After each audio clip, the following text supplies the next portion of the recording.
Hello friends. आज का जो हमारा लेक्चर है वो अपील से मुतालिक है। अपील से रिलेटेड कुछ सेक्शन जो है हमने प्रीवियस वीडियो में जो है कवर कर लिए हैं। आज का जो हमारा टॉपिक है वो है section 417, appeal in case of acquittal. आज हम इसको देख लेते हैं।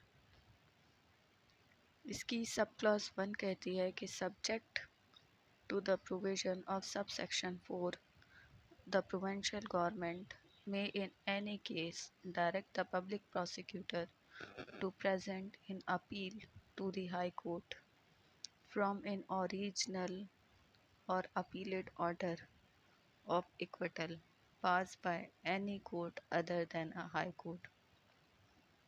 हाई कोर्ट के अलावा किसी भी और कोर्ट ने जो है इक्विटल का अगर ऑर्डर पास किया है तो प्रोविंशियल गवर्नमेंट के पास ये इख्तियार है कि वो पब्लिक प्रोसिक्यूटर को डायरेक्ट करेगी कि वो कोर्ट प्रेजेंट होकर हाई कोर्ट में प्रेजेंट होकर जो है अपील फाइल करे उस इक्विटल के ख़िलाफ़। अगर किसी को इक्विट किया है किसी अदर कोर्ट ने सेक्शन 417 में, तो उसके ख़िलाफ़ जो है अपील हो सकती है। पब्लिक प्रोसिक्यूटर जो है हाई कोर्ट में प्रेजेंट होकर जो है वो अपील फाइल करेगा उस इक्विटल के ख़िलाफ़। अब सब क्लॉज 2 बताता है कि if such an order of acquittal is pass in any case instituted upon complain, कि अब ये जो है कौन अपील फाइल कर सकता है फर्दर इस इक्विटल के ख़िलाफ़। तो कंप्लेनेंट भी फाइल कर सकता है हाई कोर्ट के अंदर on an application made to it by the complainant in this behalf। उसके लिए जो है कंप्लेनेंट को एक एप्लीकेशन देनी होगी grant special leave to appeal की, एक इजाज़त जो है लेनी पड़ेगी, स्पेशल इजाज़त लेनी पड़ेगी उस अपील की। From the order of acquittal the complainant में present such in appeal to the high court. उस इजाज़त के बाद जो है कंप्लेनेंट उस इक्विटल के अगेंस्ट अपील फाइल कर सकता है हाई कोर्ट में। इस सब क्लॉज 2 का 2A बताता है अ पर्सन एग्रीव्ड, जो एग्रीव्ड पर्सन है वो भी इस इक्विटल के अगेंस्ट जो है अपील फाइल कर सकता है। A person aggrieved by the order of acquittal pass by any court other than a high court. High court के अलावा किसी कोर्ट ने जो है उस इक्विटल का ऑर्डर पास किया है, मे विद इन 30 डेज़ के अंदर, उस ऑर्डर जिस दिन पास हुआ है उसके 30 दिन के अंदर file in appeal against such order, उसके उस ऑर्डर के ख़िलाफ़ जो है अपील हो सकती है within 30 days.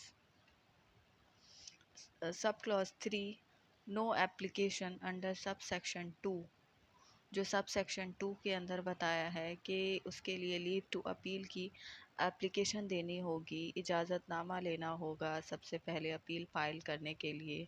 For the grant of special leave to appeal from an order of acquittal shall be entertained by the High Court after the expiry of 60 days from the date of that order। Court जो है कोई इस तरह की application को entertain नहीं करेगी अगर उसका जो है टाइम पीरियड गुज़र चुका है। 60 डेज़ के बाद जो है उस एप्लीकेशन को हाई कोर्ट में इंटरटेन नहीं किया जाएगा।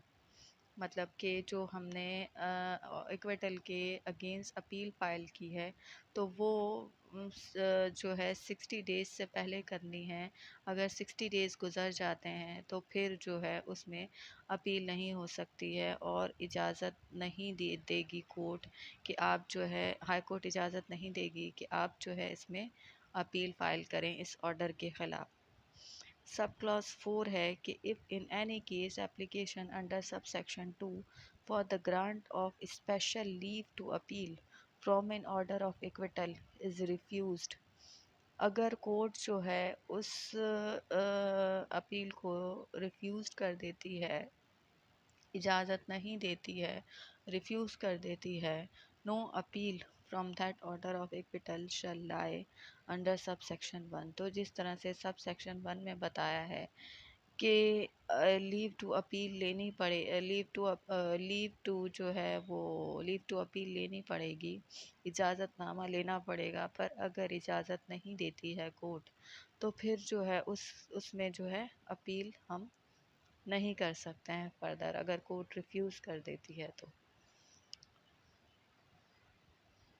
और ये जो है 6 मंथ विद इन जो है 6 मंथ के अंदर ये जो है एप्लीकेशन का या कन्विक्शन या एक्विटल जो है, इनमें कुछ सेक्शन बताए गए हैं पाकिस्तान पेनल कोड के, तो वो डिसाइड हो जाते हैं विद इन 6 मंथ के अंदर। मज़ीद इससे अपील से रिलेटेड बाकी के जो सेक्शन हैं वो हम इंशाल्लाह नेक्स्ट वीडियो के अंदर कवर करेंगे।